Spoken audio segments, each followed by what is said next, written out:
All right, so Shavuot is coming, and as we all know, Shavuot is the holiday of milk, right? So, not at all.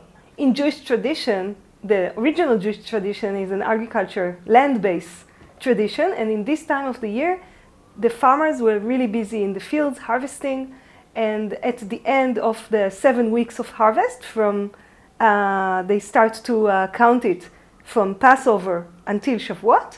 At the end, they were celebrating the end of the harvest, and this is the main issue that we look to make ceremonies around. And there's a lot we can bless right now because we do have foods on our plates, and it is a time where we get from our farmers things that are already summer, and like harvest is something you can find a good way to celebrate it.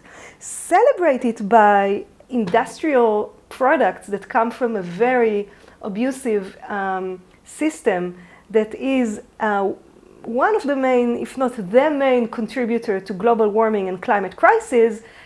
That seemed to me just wrong. I want to celebrate it in a different way, and I'm not the only one. The vegan movement is really strong in Israel, and the internet is full of recipes for people who still want to see cheese in their holiday without any connection to the meat and milk industry. I do want to also suggest that we check those recipes and choose the more healthy ones. And I want to share with you today a very, very simple recipe for cheese made out of almonds. Almonds are grown locally in Israel, and they are the most balanced nut you can choose. It's actually not so acid, if at all, in the body. All the other nuts, and especially cashews, are acidic to our bodies, and we want as much as possible to avoid acid in our diet. As you could see, we soaked the almonds and then peeled them, and now they have been sitting in the water for quite a few days. And in this heat, I get rid of the water. In this heat, they are already fermenting, and this is good for cheese making. So I'm going to take the almonds and put it in a food processor. Yes, it is technology, it is electricity, and I'm using it with a lot of awareness. It is going to make quite a terrible sound, which I don't like, but from all the tools in the electric tools in the kitchen, this is one that I actually am very fond of. And one of the reasons is that you find them, and sometimes they are 40 years old and they still work.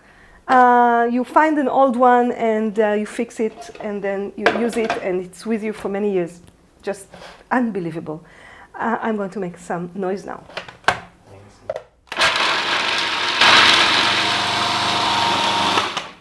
So it's not a lot of mixing. I can choose when to stop. If I want my cheese to be very creamy, I will let it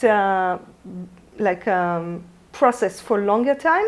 And I can also stop it before it's completely processed, and I'll get a cheese that is a little crunchy, and it's actually nice. Salt. Of course, we want the cheese to be a little salty, not too much, but a little salty. And of course, you can play with different spices, make it spicy, make it garlicky, whatever you want, add some herbs to it.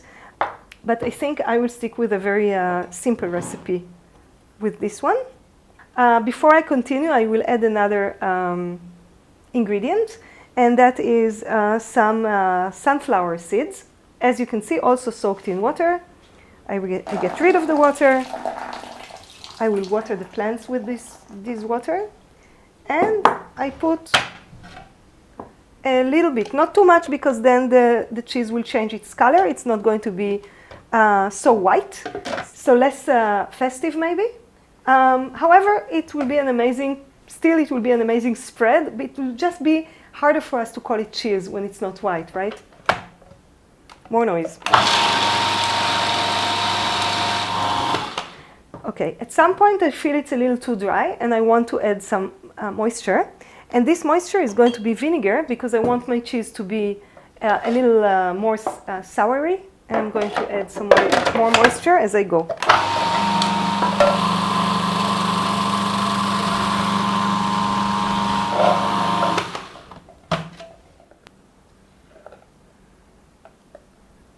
Just to add one more layer of taste and richness, I take olive oil, of course locally made by a friend, and I cover my cheese with a nice layer of olive oil.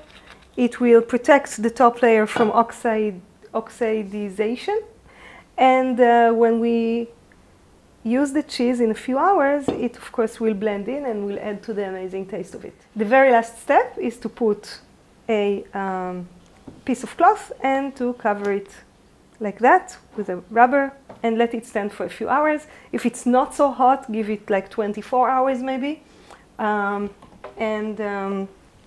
We can actually already enjoy the cheese. Like this I will put aside and we'll wait patiently. But I have some cheese left over here that I'm going to use right now. So now we're going to prepare our gourmet cheese dish for the holiday of Shavuot. It will look like that, more or less. It will not take us too long. We're going to take pancakes that Avital made because she's talented. They are made from fermented sprouted buckwheat. And I put 2 here.